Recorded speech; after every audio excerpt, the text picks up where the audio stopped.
let's go to Kesha next, dude. So I know that you're a big Kesha fan. TikTok on that clock, baby.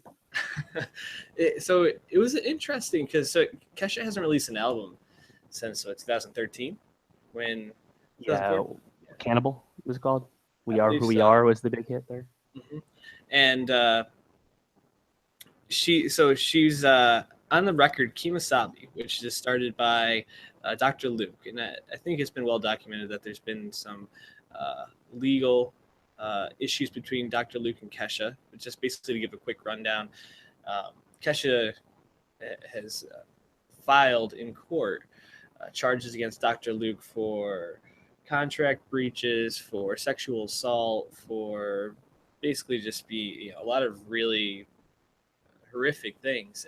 None of it has been settled yet, and actually, Dr. Luke has countersued Kesha for defamation. Mm-hmm. So it's a tense situation, and to even add something on top of it, Kesha's still under contract for 2 more albums with Dr. Luke's label. Yep. So it's on top of that, Kesha has also gone through rehab in the past 3 years and lots of therapy.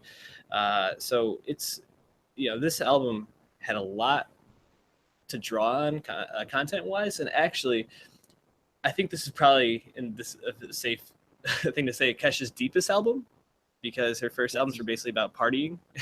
Yeah, this is very different, obviously. I mean, Yeah. her last hit actually was "Die Young," and that's a big like radio jam, party song, Right. pop crossover song, right?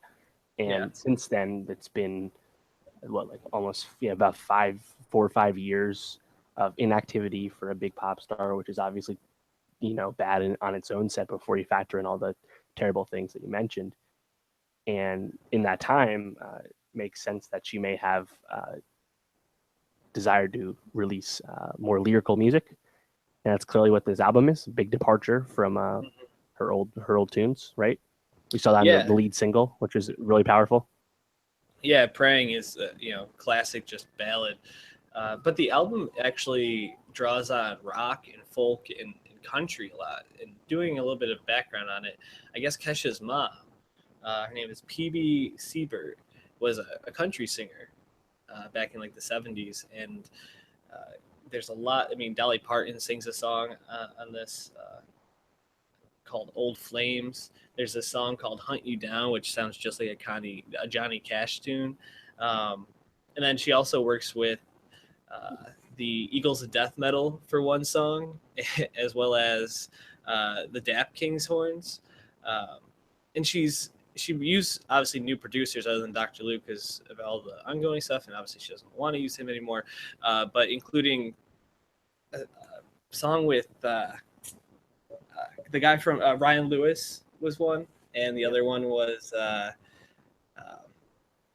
why is his name escaping me? I can't find where I wrote it down in my notes. Ben Folds. That's who it was. Ben Folds.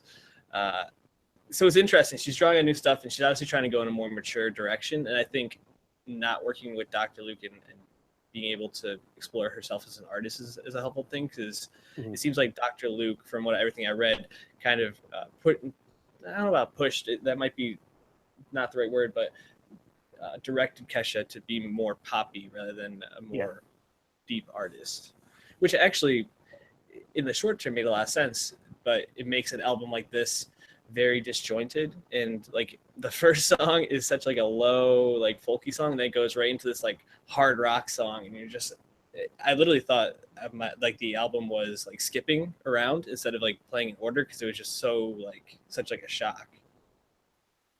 Yeah, I mean, Dr. Luke is like a Max Martin. He pushes for radio music, pop hits. So even though this album comes out under Kimosabi, which I believe is under Sony Records, but obviously his involvement with zero of that. So and if you had to check one song off, yeah, absolutely.